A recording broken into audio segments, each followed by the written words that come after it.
Je sais pas pourquoi cette interview me stresse. Je me sens à la fois assez sereine, excitée de faire cette interview et en même temps là, je sens qu'il y a quand même une part de moi qui est encore stressée. Je sais pas. En gros, je me presse le citron quoi. C'est pas nouveau. De citron, je suis saoul, lemon mon soleil. Quel a été ton processus avec The Lemon Spoon? Tu peux nous expliquer qu'est-ce que ça t'a apporté jusqu'ici? Eh ben, ça a été un long processus parce que Lemon Spoon, en gros, je l'ai créé en 2015 suite à une prise de conscience. Ça a été un processus de rencontre avec moi-même parce que quand on a un projet entrepreneurial, ben forcément on est confronté à plein de difficultés, d'étapes à passer. On se rend pas compte au début que c'est tous les blocages internes en fait qui vont faire que le projet va réussir ou pas. Et dans mon cas, il y a eu énormément de blocages et donc je dirais que le processus de The Lemon Spoon, ça a été une thérapie hallucinante. C'était ce dont j'avais besoin pour me retrouver avec moi-même, pour me reconnecter à plein de choses, notamment à ma joie et ouais, à mon intuition, à comprendre comment je fonctionne. Donc ça a été une thérapie tout au long, un processus assez intéressant, qui est toujours en cours d'ailleurs, hein, parce que c'est jamais fini. Mais je dirais que c'est plus assumé aujourd'hui. J'ai l'impression que c'est le projet qui a fait qu'aujourd'hui j'arrive à assumer qui je suis, j'arrive à assumer ce que j'ai fait. Et je dis assumer parce que à un moment j'ai rejeté carrément The Lemon Spoon. J'ai rejeté le citron. C'était, je pense, au début du Covid en fait. J'ai eu un ras-le-bol général. Il y avait une part de moi en fait qui était pas encore, que j'arrivais pas encore à totalement accepter. Ce qui fait que j'avais plus envie de continuer avec de Lemon Spoon, j'avais envie d'arrêter le projet, etc. Mais c'est un peu comme si tu rejetais un enfant, en fait, puisque de Lemon Spoon, c'est mon bébé. Et donc, tu rejettes jamais ton bébé, tu rejettes pas ton enfant, parce que c'est une part de toi que tu rejettes, finalement. Et à un moment, j'ai même fait un dossier pour le vendre, enfin, parce que j'en avais, je crois que j'en avais tellement marre, en fait, de bosser sans arriver à générer suffisamment de revenus pour que ce soit rentable. Eh bien, je me suis épuisée. Et du coup, je me suis dit non, il faut que je fasse autre chose, je vais arrêter parce que ça mène plus à rien, etc., même si ça m'a apporté des choses. Et puis, il y avait aussi une part de moi qui résonnait plus du tout avec la manière et la forme que j'utilisais pour sensibiliser, communiquer. Et cette facette de moi, qui était plus une facette passée de moi, bah, je pouvais plus l'avoir en peinture. Mais finalement, je me suis rendu compte que c'était pas tellement une bonne chose parce que quand tu rejettes une part de toi passée, bah, c'est que t'es pas du tout en adéquation, en acceptation avec qui tu es ou qui tu as été.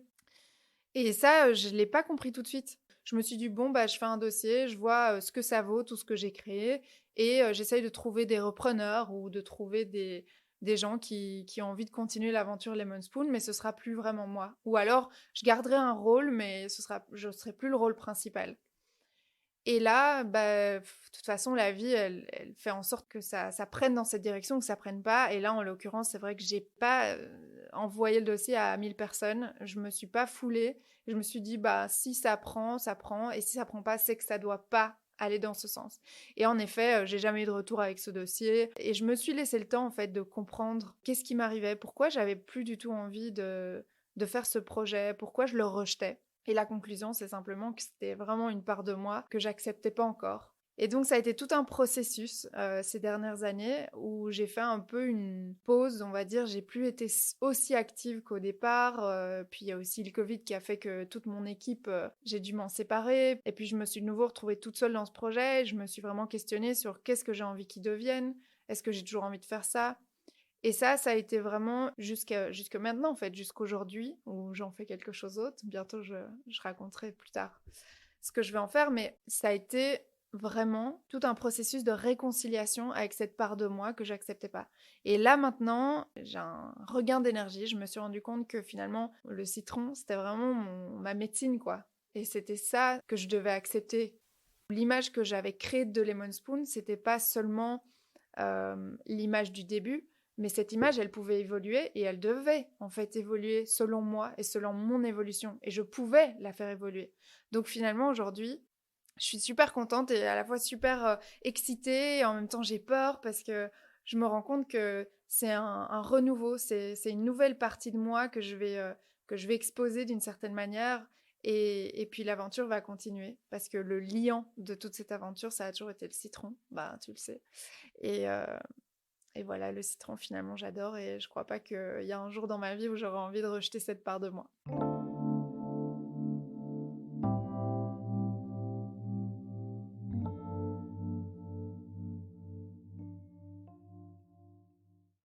Est-ce que tu vas enfin nous révéler ce que va devenir de Lemon Spoon maintenant? Ouais, bah ouais, je vais vous révéler ça. Lemon Spoon, ça va devenir pas seulement une chose. Donc si aujourd'hui je suis là et je parle avec un micro devant toi, c'est parce que ça va devenir un podcast, entre autres. Lemon Spoon sera toujours un média alternatif qui va évoluer en fait selon l'évolution de la société, selon les besoins, selon les envies, mais surtout selon les coups de cœur de l'équipe. Et en fait, Lemon Spoon, ça a toujours été un peu au feeling et à l'intuition. Ce que j'ai envie, c'est d'être en connexion avec les gens. J'ai envie de rencontrer des gens, j'ai envie de continuer sur ce chemin de curiosité, en fait. Je suis quelqu'un de super curieux depuis toujours. Et j'adore explorer. Et j'ai l'impression que la meilleure manière d'explorer et de s'explorer soi aussi, finalement, c'est de se connecter aux autres. Et donc, en fait, ce podcast, il va s'appeler On n'est pas pressé, en référence forcément à mon livre Comment j'ai arrêté de me presser le citron. Parce que finalement, c'est un processus personnel hein, d'arrêter de se presser le citron. Et j'ai aussi envie de partager avec les autres la possibilité de se déposer, d'avoir une vraie conversation profonde et de faire les choses de manière pas pressée. Parce qu'on vit dans un monde à toute allure et moi j'en ai ras-le-bol en fait. Je supporte plus devoir me stresser, aller vite. Et là, l'idée, c'est vraiment de prendre le temps et d'avoir une vraie conversation. Et bon, Lemon Spoon, indépendamment du podcast qui va être lancé maintenant en septembre, eh bien, il y aura aussi d'autres concepts qui vont émerger au fur et à mesure. Et je vais continuer à faire des vidéos, à promouvoir des projets durables, bah, des choses qui m'intéressent en fait.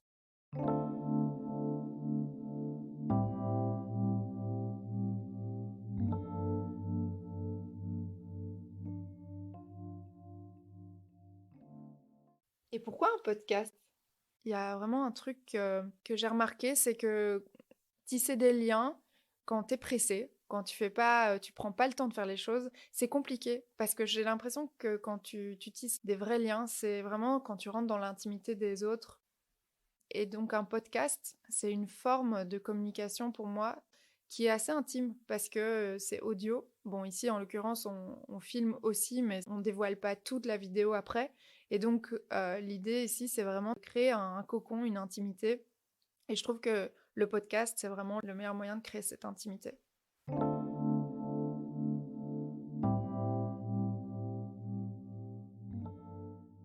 Le citron, ça représente une énorme métaphore dans ta vie. Est-ce que tu peux nous décortiquer cette métaphore ou nous décortiquer toutes ces parts du citron et ce qu'elle représente dans ta vie? Ouais, bah le citron, pour moi, ça représente, enfin pour moi et pour certainement beaucoup d'autres, parce que symboliquement c'est un peu ça, c'est le soleil, le peps, le goût, la joie. Et en fait, le citron, il me repulpe d'une certaine manière. Il est vraiment là pour repulper mes sens, parce que c'est un exhausteur de goût naturel, donc déjà j'en mets dans tous mes plats, mais donc je sais pas comment on dirait, ça exhauste la vie, tu vois. Et ça exhauste ma vie. Depuis toujours, je sais pas pourquoi, j'ai toujours une vision de la vie hyper négative, hyper triste. J'ai un souvenir de mon enfance où j'ai pas du tout passé des bons moments, où la vie était dure.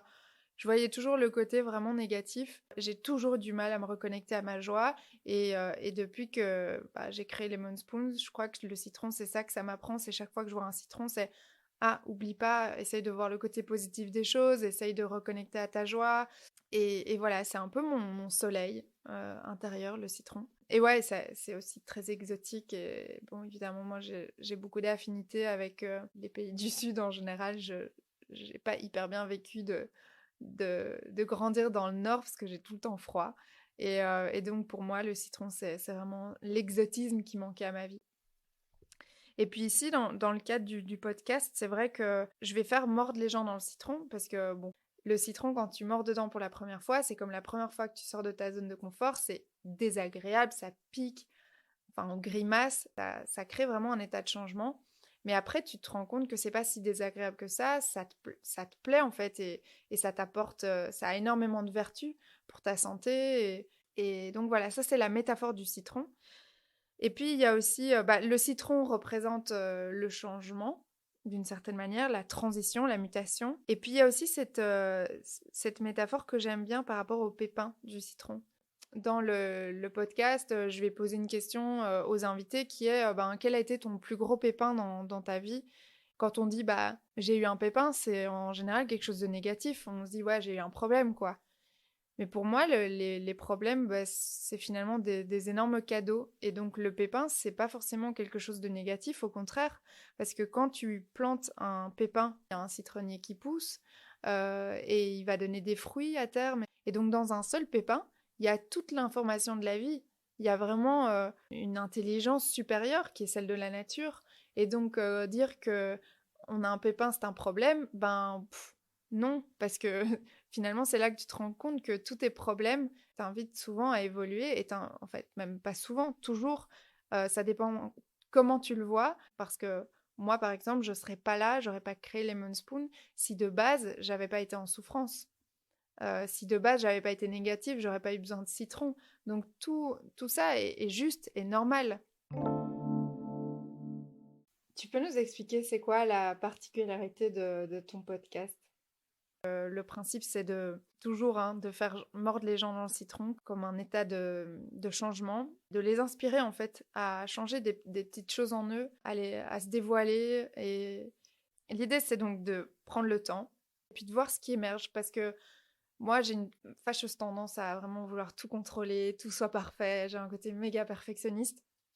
Et je dois dire que c'est là-dessus sur ça que j'aimerais m'améliorer en fait. Je me rends compte que quand tu contrôles la vie, de toute façon, tu contrôles jamais rien en fait. C'est juste une illusion, c'est ta tête qui a envie de tout contrôler. Mais s'il y a un imprévu et que j'ai voulu contrôler le moment, après ça va juste faire en sorte que émotionnellement je vais mal le vivre. La particularité aussi de ce podcast, c'est que tous les invités vont être super diversifiés. Il n'y aura pas genre un style de personnes qui vont venir que je vais inviter. Ça va être toutes les personnes qui m'intriguent ou qui attisent du coup ma curiosité, qui sont des gens qui peuvent ne rien avoir l'un avec l'autre. Ça peut être autant un artiste, un chef d'entreprise, peu importe. En fait, l'idée, c'est que en interviewant des gens qui ont rien à voir et en allant vers de la diversité, c'est aussi une forme, pour moi, d'accepter toutes ces parts de moi que je connais pas encore ou de les découvrir. Si je m'enferme toujours en interviewant des gens dans ma zone de confort, on va dire, toujours des personnes avec qui je me sens forcément à l'aise, c'est pas là où je vais pouvoir évoluer le plus. Et donc le vrai challenge ici, c'est justement d'aller interviewer forcément des gens que j'ai envie d'interviewer, mais peut-être des personnes aussi qui vont me faire travailler des choses. Et donc ça va être vraiment un échange où autant moi je vais aller titiller cette personne aussi, de faire sortir ce qu'il y a de plus intime chez elle et de parler de choses qui sont pas ce dont on parle en général dans une interview. Et alors, il y a une autre partie du podcast aussi qui sera plutôt une partie solo des interviews où je me rencontre moi-même. Un peu comme ici en fait.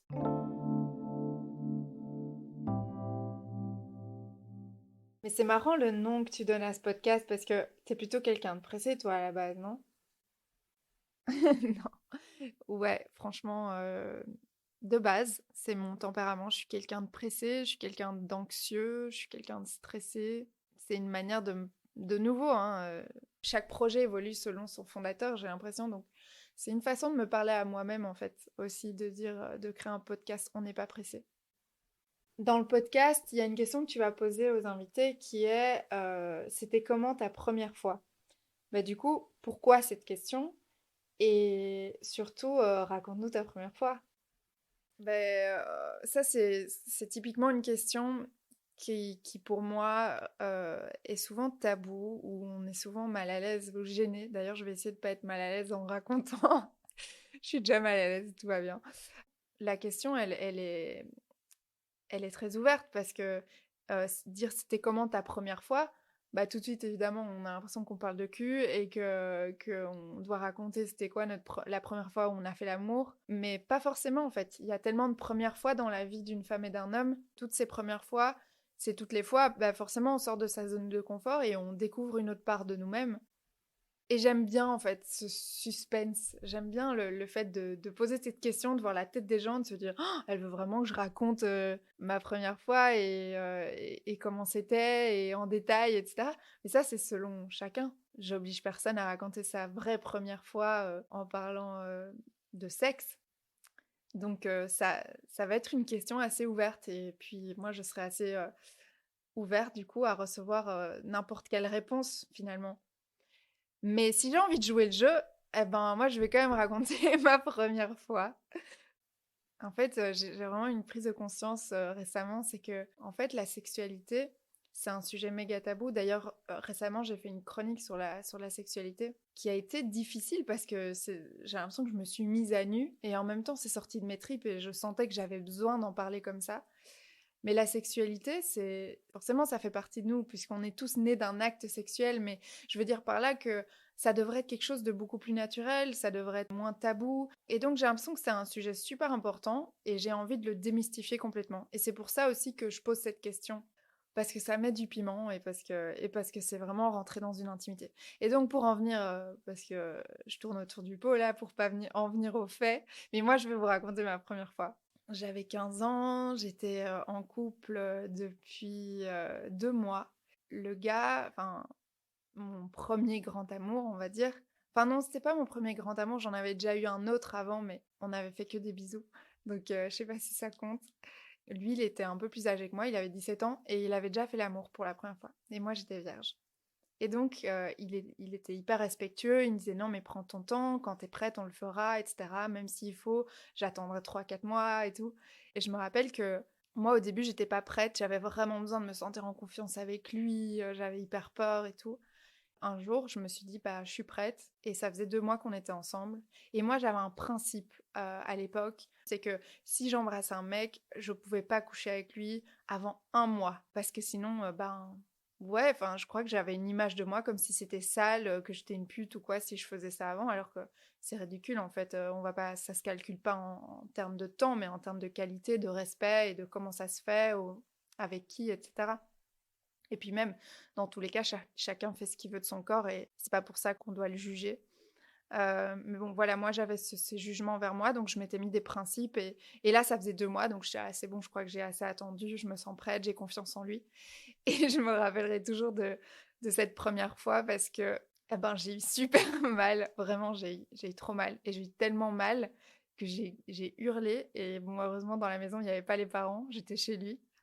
Mais il y a le chien du voisin qui a commencé à aboyer et ça, c'était vraiment awkward, mais du coup, ça a détendu un peu l'atmosphère parce que je crois qu'on a rigolé et honnêtement, ben, j'ai pas l'impression d'avoir vraiment fait l'amour ce jour-là parce que c'était tellement douloureux qu'il y a pas eu de plaisir et puis c'est que au fur et à mesure que j'ai commencé à pouvoir, prendre du plaisir et découvrir, ce qu'était mon plaisir, en fait. Mais la première fois, c'était pas j'en garde pas un souvenir: «Waouh, c'était incroyable», non. Mais bon, voilà, j'en garde quand même un souvenir drôle, en fait. Je sais pas pourquoi, je garde juste le souvenir de ce chien qui aboie et ça me fait marrer.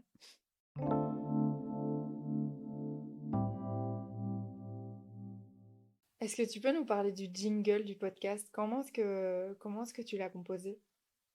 Je crois que c'est une des parties du projet que j'ai le plus kiffé réaliser. Pourquoi? Parce que, ben, bon, bah, ceux qui ont lu mon livre ou bien les gens qui me connaissent, ils savent que j'adore chanter. Depuis que je suis toute petite, je chante. Et pourtant, j'ai vraiment délaissé cette passion pendant des années au divorce de mes parents. Et bah, je suis rentrée dans une espèce de dépression tellement profonde que j'ai oublié ce qui était essentiel pour moi, pour que je me sente bien et ce qui me faisait vibrer en fait.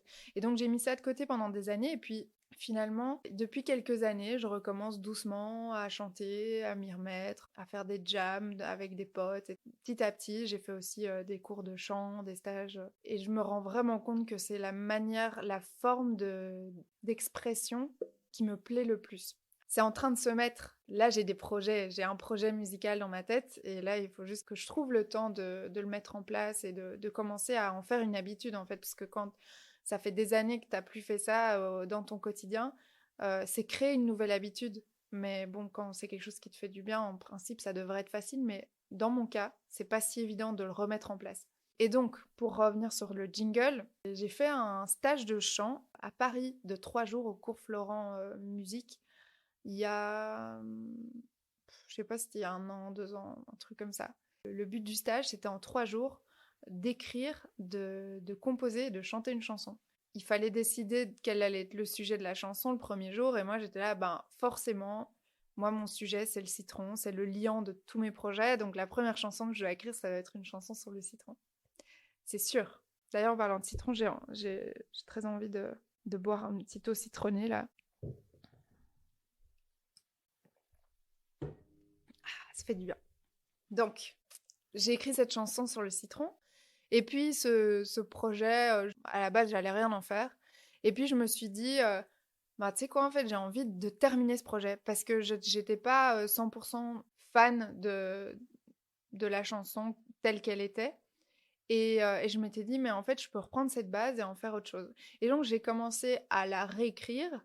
Et puis, au moment où c'est devenu une évidence que j'avais envie de faire un podcast, je me suis dit, bah, il faut faire un jingle. Et comme le podcast, c'est un podcast pour The Lemon Spoon, je peux prendre une partie de cette chanson et en faire un jingle. Et là, j'ai fait appel à mon ami Clément, qui lui gère à fond, il est musicien. Et du coup, j'ai commencé à bosser avec lui il y a 6 mois et tous les mois on se voyait pour enregistrer des voix, pour bosser dessus.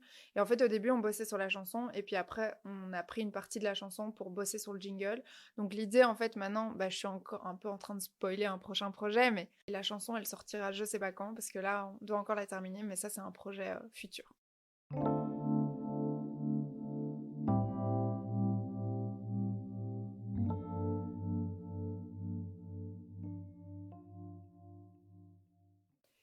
Et dans la métaphore du citron, il y a sa peau, qui est un peu le masque qu'on met tous dans ce monde en fonction des circonstances. C'est quoi ton masque à toi?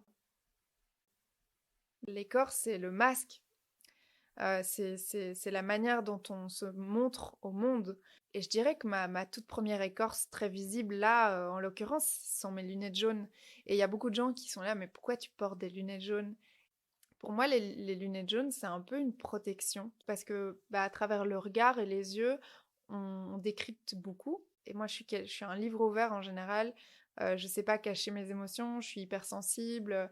Et donc, je peux vite me laisser envahir par l'énergie ou par les émotions des autres. Et j'ai l'impression qu'avec mes lunettes, je me sens protégée d'une certaine manière. Alors ça, c'est le premier aspect. Le deuxième aspect, il est purement technique. En fait, comme j'ai des yeux sensibles et je suis très sensible à la lumière, ça apaise mon regard toute la journée. Je me sens moins agressée par la lumière. La troisième raison pour laquelle je porte des lunettes jaunes, c'est surtout parce que ouais, c'est un petit clin d'œil en fait. C'est un petit clin d'œil au citron. Depuis que je fais de Lemon Spoon, j'essaye de voir la vie en jaune. Et forcément, je porte des lunettes jaunes, je vois la vie en jaune. Mais après, au niveau du masque plus subtil, c'est que j'ai l'impression que j'ai pas tellement du mal à être dans ma vulnérabilité, à montrer mes émotions aux gens. Parce que de toute façon, je sais pas les cacher. Les fois où je mets mon masque, c'est-à-dire où je suis sérieuse, ou bien je fais un peu genre, ou bien je suis plus réservée, ou plus distante, ou plus froide, c'est une protection. Parce que comme je suis super sensible, si je le mettais pas, il y a des situations avec certaines personnes qui peuvent être beaucoup trop confrontantes. Et si je mets pas ce masque, voilà, je serais trop à nu et ça me ferait du mal en fait. Donc le masque, on le fait pas toujours exprès d'en porter un, j'ai l'impression, forcément parce qu'on s'adapte en fonction des situations de la vie. Mais moi, j'ai l'impression que je porte mon masque simplement quand je suis pas à l'aise dans l'environnement dans lequel je suis. Et ce masque, il se traduit comme de la froideur, de la distance, du malaise. Mais du coup, je le porte de manière très spontanée. Enfin, je suis assez consciente, en fait, quand je porte un masque et quand j'en porte pas. Mais après, c'est super compliqué de déterminer quand on porte un masque et quand on n'en porte pas, parce que si on creuse au niveau psychologique, bah, on peut dire, ouais, mais là, t'es dans l'ego, là, t'es pas dans l'ego. Enfin, ça peut aller loin dans la réflexion. Donc moi, je pense que les masques, ils sont pas toujours forcément péjoratifs. Ils servent vraiment à nous protéger dans des situations qui nous conviennent pas ou qui sont plus compliquées.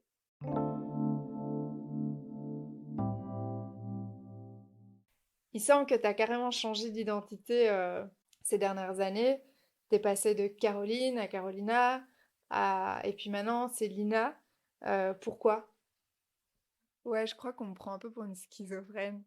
Mais moi, ça me fait rire en fait. Il y a plusieurs raisons à ça.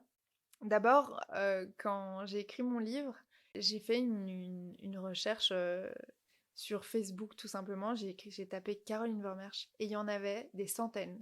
Mais je déconne pas, il y avait au moins 100 profils Facebook Caroline Vermersch. Je me suis dit, waouh, j'ai tellement d'homonymes que maintenant, si j'écris un livre et le nom de l'auteur c'est Caroline Vermersch, bah, pas très original quoi.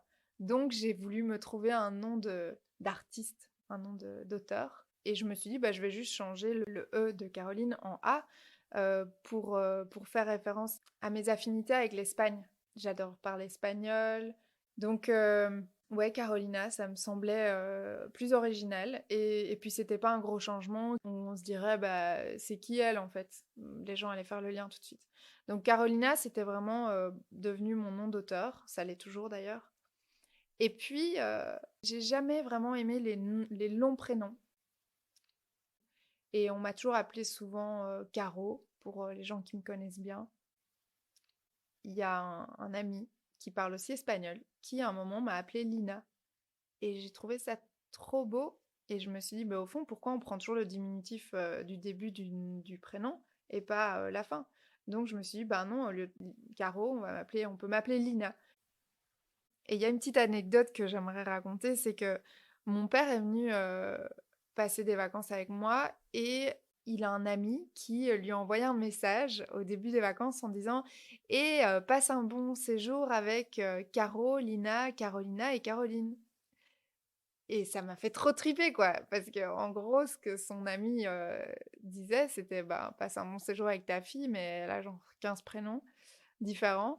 Et moi, ça m'a fait un clic où je me suis dit, mais en fait, tous ces prénoms, c'est les différentes personnalités qui se cachent en moi d'une certaine manière. Et comme je me considère comme slasheuse, c'est-à-dire que je fais pas le même métier, j'adore toucher à plein de choses, je suis un peu multi-casquette, multifonction depuis toujours. J'ai l'impression que avoir différents prénoms, ça représente un peu toutes les différentes casquettes que je peux adopter. Et donc Carolina, par exemple, en tant qu'auteur, Lina maintenant parce que je crée un nouveau projet ou pour un projet futur, Caro pour les intimes et pour ceux qui me connaissent depuis longtemps, Caroline pour mes parents quand ils se fâchent. J'aime bien jouer avec ces différents noms, prénoms. Il y a aussi cette idée que la vie c'est un grand jeu de théâtre, un grand jeu de rôle et qu'on adopte tous des rôles différents dans des situations différentes. Ben moi, en fait, je suis une personne, mais j'adopte des rôles différents et tous ces prénoms, tous ces prénoms en soi, c'est toujours un prénom, mais décortiqué, bah c'est un peu tous les différents rôles que j'adopte dans ma vie. Et puis, je pense que c'est aussi un peu toutes les voix qu'il y a dans ma tête parce qu'il y en a plein. Je crois que vous aimeriez pas être dans ma tête parce que c'est fatigant en fait. C'est pour ça que j'essaye d'arrêter de me presser le citron en gros. Et voilà, donc aujourd'hui, clairement, je me présente en tant que Lina. Caro, ce sera toujours cette part de moi du passé. Maintenant, je me sens dans une nouvelle énergie, avec des nouveaux projets.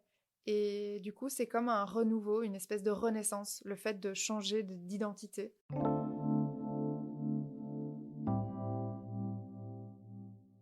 Est-ce qu'il y a quelque chose qui te presse le citron, toi? Qu'est-ce qui te presse le citron? Ce qui me presse le citron, c'est le fait que je me presse le citron. C'est clair que la première manière de se soigner de quelque chose, c'est d'accepter cette part de nous. Et je l'accepte. Je crois qu'il y a énormément de choses qui ont tendance à m'énerver ou à m'agacer parce que ça vient de ma partie très contrôle. Et quand ça se passe pas comme j'aimerais ou quand c'est pas parfait ou quand c'est pas logique, parce que la logique pour moi ça a une importance de ouf. Quand quelqu'un fait quelque chose de pas logique, selon moi, parce que forcément la logique n'est pas logique, la même logique pour tout le monde, mais moi, je sais pas pourquoi c'est tellement important pour moi que les choses soient logiques et quand il y a quelque chose qui est illogique, ça me rend folle, je supporte pas, ça me paraît injuste ou ça me paraît con ou enfin peu importe, je suis vachement dans le jugement par rapport à ça. Le plus important, j'ai pas envie forcément de parler de ce qui me presse le citron, parce que ça, de toute façon, la liste, elle est un peu interminable. Mais je préfère parler de comment j'essaie de me détendre, en fait. De pas tout prendre trop au sérieux. De pas mettre mon énergie, en fait, sur ces petites choses qui m'énervent et qui me pressent le citron au quotidien. Parce que sinon, ça me bouffe une énergie de ouf. Et là, l'idée, c'est vraiment de me détendre, de prendre le temps, de revenir à une certaine sérénité. Donc, beaucoup de choses me pressent le citron, mais j'essaye de pas mettre, comme on dit, l'accent là-dessus. Et donc maintenant, je te propose de jouer à l'acid quiz. C'est un question-réponse rapide. Prête? C'est la technologie ou les écolos hippies qui vont sauver le monde? Je pense les deux. J'ai l'impression que les deux joueront un rôle, mais se dire que c'est seulement la technologie ou seulement les écolos, c'est pas très réaliste. J'ai l'impression qu'il faut qu'il y ait une cohésion entre les deux pour qu'on arrive à révolutionner les enjeux d'aujourd'hui. Citron vert, citron jaune ou citron caviar? Franchement, tous, hein. J'adore le citron, donc, mais je dirais que, bon, au départ, de Lemon Spoon, c'est citron jaune. Aujourd'hui, je préfère manger du citron vert parce que c'est plus alcalin et puis même le goût, je préfère. Et alors le citron caviar, je l'ai jamais goûté, mais je serais très curieuse de le goûter parce qu'il paraît que c'est une variété de citron de luxe qui est comme des petites boules de caviar et il paraît que c'est super bon. Vin ou limonade? Ouais, limonade, évidemment. J'aurais dit vin il y a 3 ans, parce que j'adorais le vin, et j'étais sûre que j'allais adorer le vin toute ma vie, mais apparemment pas. Et j'ai arrêté de boire du vin depuis 2 ans et demi, parce que je crois que j'étais un peu alcoolo sur les bords. Du coup, là, le vin, ça me manque pas, et évidemment, la limonade, la base. Ville ou campagne? Campagne, 100%. Plage ou montagne? Plage. Tu préfères avoir une cheminée ou une clim? Une cheminée, sans hésiter. Bon, bah, c'est pas la même fonction, mais moi j'ai tout le temps froid et de toute façon j'adore le feu, donc les éléments naturels, la base. Présent ou futur? Présent. Idéaliste ou réaliste? Bah, moi je suis super idéaliste et je vis un peu dans un monde de bisounours. Du coup, je dois vraiment apprendre à me réconcilier avec la réalité. Je dirais que les deux sont nécessaires. C'est quand même plus sympa de rêver en fait. Comédie ou drame? Comédie. Greta Thunberg ou Angèle? C'est un piège, ça. Bah, je dirais pour mes valeurs écolo, je devrais dire Greta Thunberg, mais elle est pas très marrante, quoi. Donc je dirais Angèle, évidemment. Elle me fait beaucoup plus rêver, vu que moi j'ai toujours rêvé d'être chanteuse. Rire ou pleurer? Rire. J'ai trop pleuré, j'ai assez pleuré dans ma vie. Masque ou vulnérabilité? Vulnérabilité. Dormir ou faire la fête? Dormir. Jour ou nuit? J'adore la nuit parce que c'est calme et j'adore regarder le ciel, les étoiles, la lune. Donc je dirais que j'ai pas une préférence, mais bon, en même temps, c'est en général le jour qu'on vit, donc le jour. Yin ou yang? L'idéal, c'est d'avoir les deux en équilibre, enfin équilibré à l'intérieur de nous. Et moi, j'ai l'impression d'avoir une énergie très yang depuis toujours, une énergie très masculine. Et là, j'essaye vachement de me reconnecter à mon énergie féminine, donc je dirais yin. Livre ou Instagram?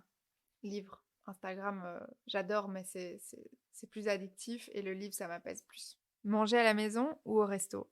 À la maison. Avant, j'aurais dit au resto parce que je suis trop gourmande, j'adore manger au resto. Mais maintenant, je suis tellement plus tatillonne sur ce que je vais manger et comment je vais le préparer. Et puis, j'adore cuisiner, je prends beaucoup de plaisir à cuisiner, donc je dirais à la maison. Lève tôt ou couche tard? Plutôt lève tôt et couche tôt. Doux ou épicé? Je détestais les trucs épicés avant, je j'ai jamais été habituée et je dirais que maintenant j'aime bien un peu de piment, un peu de bah, déjà le citron ça pique et j'aime ça. Texto ou appel téléphonique? Appel, même si j'envoie plus de textos. Écologie ou spiritualité? Spiritualité, parce que pour moi ça englobe l'écologie et que l'écologie parlerait plus d'écologie intérieure. Et l'écologie intérieure, ça fait référence au développement de soi, qui moi me fait penser à la spiritualité.